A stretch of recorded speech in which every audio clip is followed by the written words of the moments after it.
my name is Mary, and today I'm going to show you how to join two sets of the same number of stitches with grafting. If you haven't tried grafting before, it's a way of sewing live stitches together in a way that mimics a row of knitting for a very slick and seamless finish. This technique is often used on sock toes, underarm stitches, in bottom-up seamless sweaters, and basically anywhere else you want to join two pieces of knitting without a visible or tactile seam. My initial demonstration shows how to graft stockinette stitch, but I'll also show you how to graft garter stitch and other patterns later.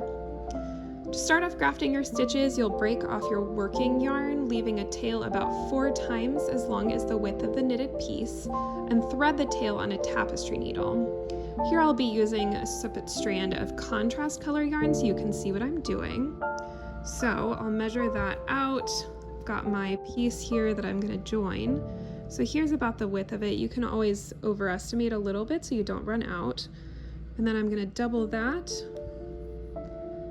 So that's double it, and then double that for the quadruple. Then cut my yarn and thread it on the tapestry needle.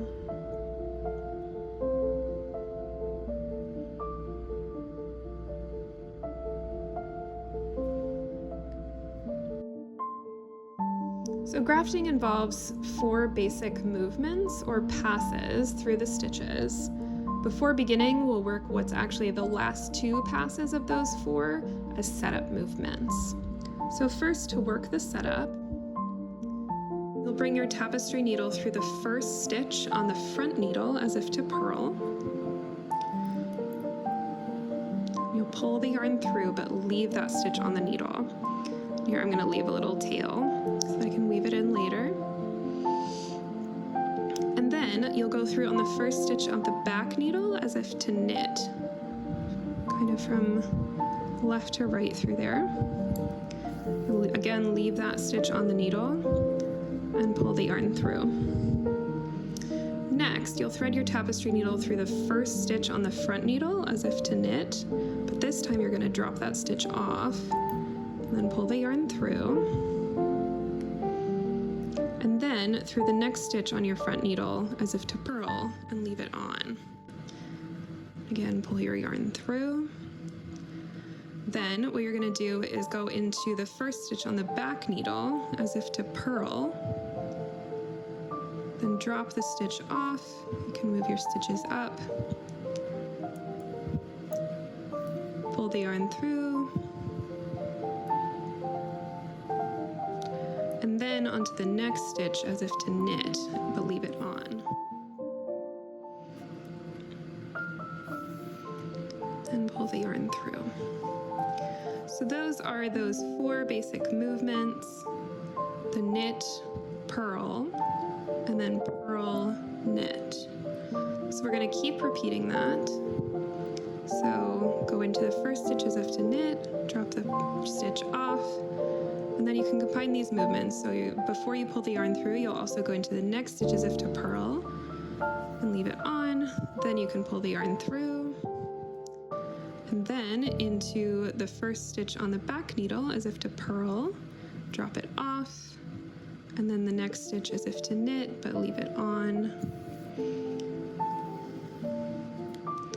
and then pull the yarn through. You'll repeat these 2 steps until there's only 1 stitch left on each needle. Often in my head, I like to repeat the rhythm of knit, purl for the front needle and purl, knit for the back needle. You'll also want to watch your tension throughout the process to make sure you're not pulling too tight. The stitches should be around the same size as the ones on your knitting so that it blends in. But you can also work a little loosely for now and then go back and tidy it up later. That's usually my preference. So now I'm going to keep going on here until there are only 1 stitch remaining on each needle. So here we've got knit, purl, pull through, then purl, knit, pull through,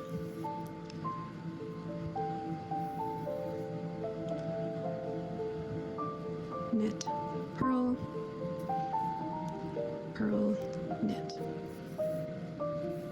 Okay, so now we've only got one stitch left on each needle, the front and the back. So for the last stitches, you'll thread your tapestry needle through the one on the front needle as if to knit and drop it off.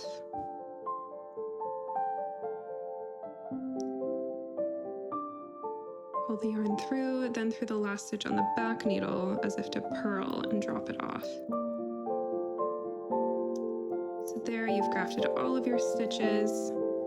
If you find that your row of grafting is looser than you'd like, now is your chance to go through and snug up your stitches. You can use the tapestry needle, and what you can do with that is you can just very gently follow the path of the yarn through there and ease up the slack until you reach the end. And then you can just fasten that tail off gently. Here you see this nice grafted row that, if it wasn't in a contrast color, would completely blend into this stockinette fabric. For grafting flat pieces in garter stitch, the process is pretty similar, but slightly different. This method creates a join with a garter ridge over the back needle stitches. So it works best if you have a garter ridge on the right side as the top row of your front needle, and a knit row on the right side, or a garter ridge facing you when the wrong side is facing you at the top row of your back piece. So you'll work your setup pretty similarly. I'm going to cut a tail of yarn. Once again, that is 4 times as long as the width of the piece. Here you'll start by actually bringing through each of the first stitches on the front and back needle purlwise. So you go through as purl, then keep it there, and then purl again.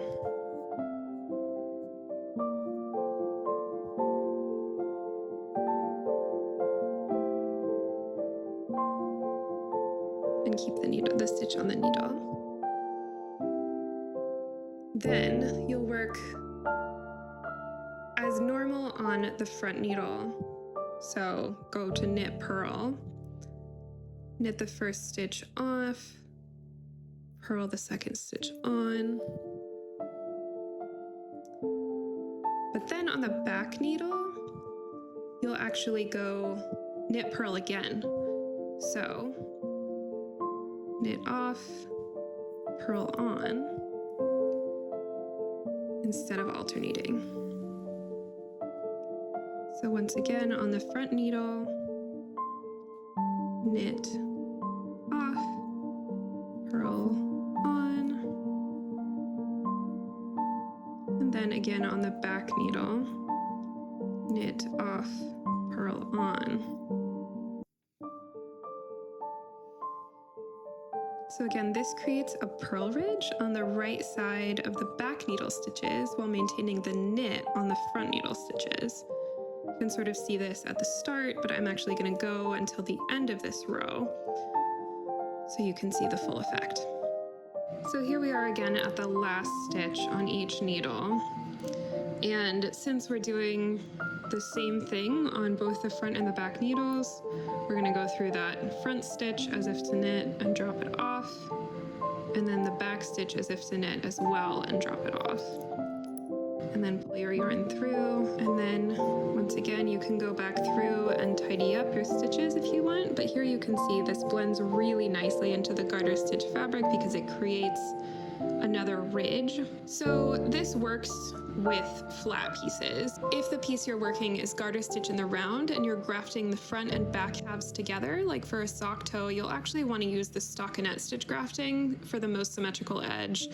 Though it'll create a small gap in the ridges at the graft point, it won't create 2 purl ridges together the way that this one would. For other patterns like ribbing or textured stitches, you'll want to look at the stitches on each of the needles in pairs.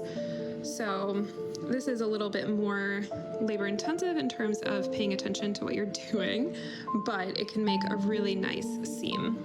So I'm going to do my setup, cut off a piece of my grafting yarn, and thread it on my tapestry needle. I didn't mention this earlier, but I'm sure you've surmised by now that you need to have each of your sets of stitches on your needle points, the points facing to the right.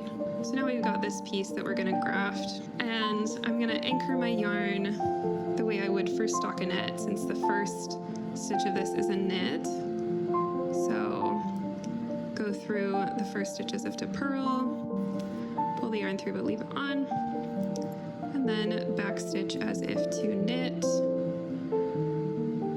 leave it on and pull the yarn through. So,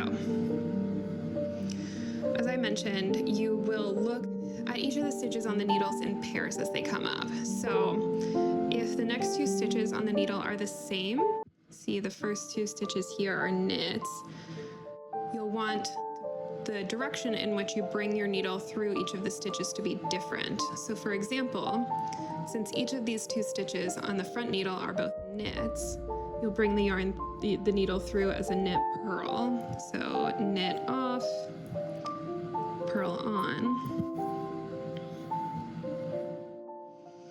Likewise, when the first two stitches on your back needle appear as purls, you can sort of see these two are purls facing us because they were knits on the right side. You'll bring your needle through as a purl knit. So you know how this starts out: purl off, knit on. So here's where it changes. If the pair of stitches on your needle consist of two different stitches, the direction is actually going to be the same where you bring your needle through them. So the first stitch is a knit and the second is a purl. You'll bring your needle through both of them knit-wise. So knit off, and then actually knit on.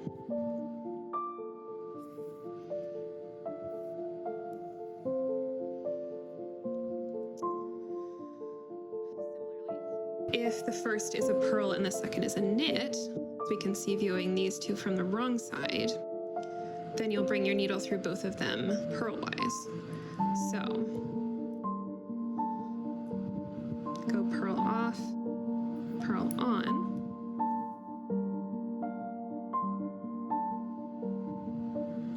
So as you can see, the first stitch will set the direction in which you'll enter, as you'll always go into the first stitch in the direction it appears. Then you'll exit the second stitch in the opposite direction from how that stitch appears. So this allows you to graft all sorts of ribbing and textured stitches neatly and easily. So I'm going to keep going here. So since these two stitches are purls, then they're going to have opposite directions entering and exiting. So I'm going to go purl off, knit on, since that purl sets the direction of the entering, and then exiting the opposite. So we can see these wrong side stitches appear as knits. So we're going to go knit off, purl on, and then we have a purl and then a knit. So since the purl is here, that sets the direction of the first stitch for entering. So we're going to purl off and then purl on, because we're going to do the opposite of what the second stitch appears as. And then we've got a knit and then a purl on the back. So we're going to knit off and then knit on. And that got us through the first 4 stitches. So I'm going to keep going back to the beginning, as this is a 4-stitch repeat with a 2x2 rib. So knit off, purl on, purl off, knit on,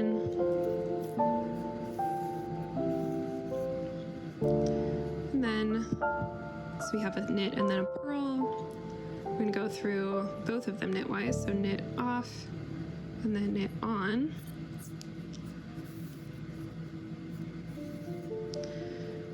And then we have purl and then a knit on the back. So we're going to purl off and then purl on.